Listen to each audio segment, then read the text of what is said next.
Good morning. I hope that you all are having a beautiful day.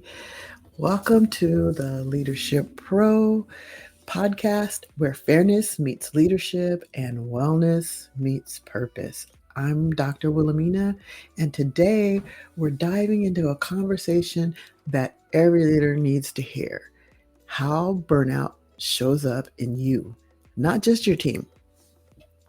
So let's start. We're going to talk about some deeper signs of burnout. We're going to go into giving some specifics that will help you recognize it in yourself. Here's the thing: burnout doesn't always announce itself. It's not just exhaustion or stress. Sometimes it's hidden in the way we lead. You might be burned out if, one, you're quick to make decisions just to get it done instead of thinking them through. So I like to give the examples from my life because then I'm not putting anyone else out there. So I was a single parent. So I'm talking about leading in the home. And oftentimes it was just easier just to give a quick decision instead of going round and round talking about why we're doing this or that way or whatever. So one of the situations that I would have sometimes in my home life was that I would, instead of having that conversation, I'm worn out, I'm tired, whatever, and my child would ask, "Hey, can I stay up late?" Or I might have just made the decision to stay out, and then we're hanging out at a friend's house with their kids, and it gets to be late. And one of the things that my child really appreciated was having a schedule, and as long as we stuck to that schedule, everything was fine. But I didn't always think it through. So if I let these kind of things happen, the next day the teacher would pay for it. I'd be getting a call sometime during that afternoon about things that my child did at school. And so that is a good example of just to get it done, just saying, yes, okay, letting it happen, breaking those boundaries that I know are not going to work well for my child.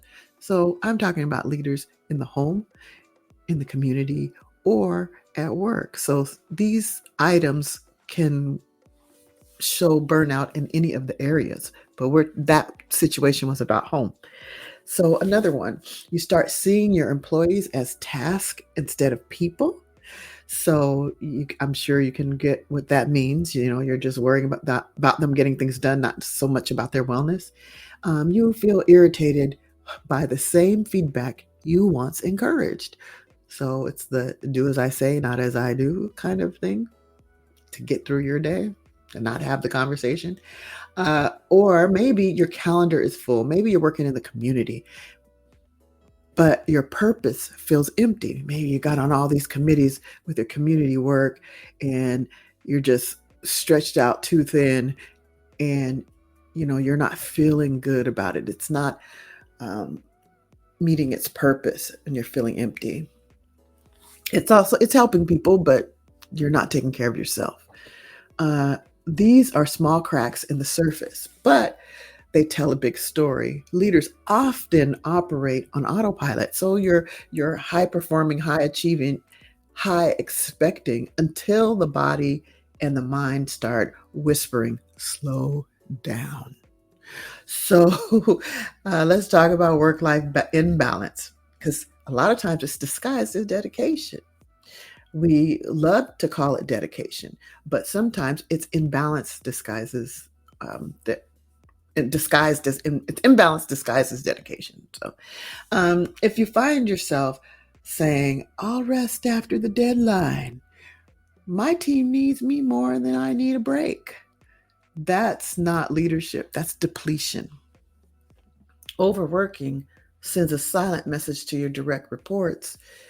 And if they want to succeed here, you have to sacrifice your life too.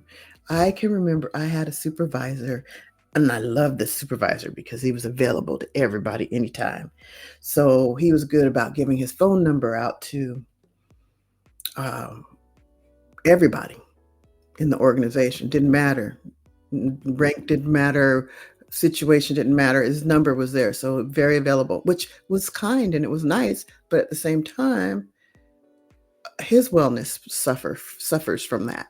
So, and I can give you an example of what it says to your teammates or your direct reports. So I had a cell phone. And I had a BlackBerry first. And during that time, I would answer the phone anytime. Didn't matter because I was trying to be that same available for everybody whenever they needed. So if I had someone, there was a specific task we did in our office, and one of the team members would be doing it. And it could be a weekend, it could be in the evening. Maybe they had a hiccup with what they were doing or with the system they were using, and we'd get these calls. And I had a cell phone, so they had my work cell phone, and when I had a BlackBerry, and they just call or send me an email anytime, and I would answer the email anytime. But these aren't emergency situations. We didn't work in an emergency environment, like in a hospital, in ER, or something like that, where you had to get that answer to them. So that was where I thought I needed to be. I was modeling the same behavior I was seeing. So eventually I got hip to this isn't working for me.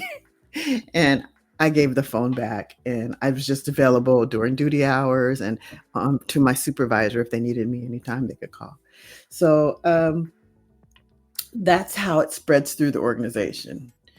And not because people are weak, but they're just trying to be like that leader, watching what their leader does. Your energy sets the emotional temperature for your team. When you're running on fumes, everyone feels it. Motivation drops, innovation slows, and even fairness takes a hit because decisions are made from a survival mode and not strategy. So, like I said, this is a short podcast today. We're going to now talk about leading from restoration. Healthy leadership, isn't about perfection.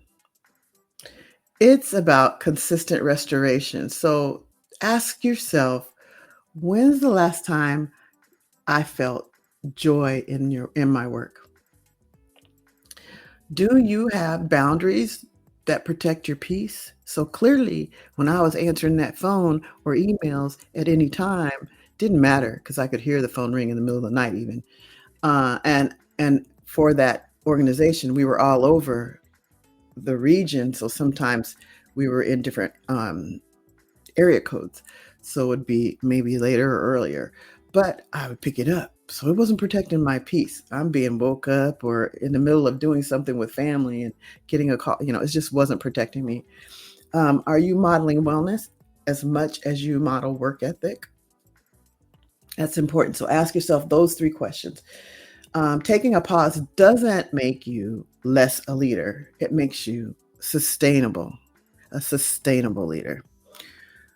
So let's get to our reflection. This week, ask yourself and your team, whether it's in the community, the family, or at work, ask them, what would our workplace look like if rest was a part of our performance plan? So at home, what would our home be like if rest was a part of our plan? So so you might be surprised how much stronger your leadership feels when you stop running on empty. So I hope this podcast helped someone today. And if it did, share it. Let them know. Let the people know that this would be good for them. Share it with the podcast. Thank you for joining me today. I'm Dr. Wilhelmina, and this has been the Leadership Pro podcast, where fairness meets leadership and wellness meets purpose. I hope that you have a beautiful day, rest of your day, and return back to hear future podcast. Thank you.